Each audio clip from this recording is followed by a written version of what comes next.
Guys, dahil birthday ni tita, siya na lang nagluto. Gusto nagluto.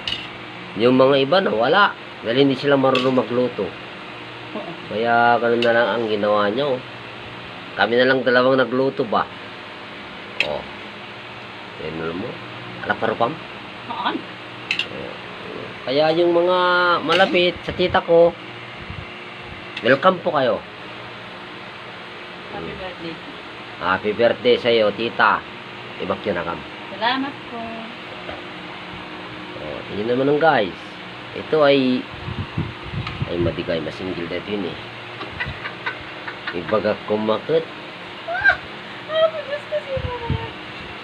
O, tingnan naman guys. Kaya niyang alagaan yung niluluto namin.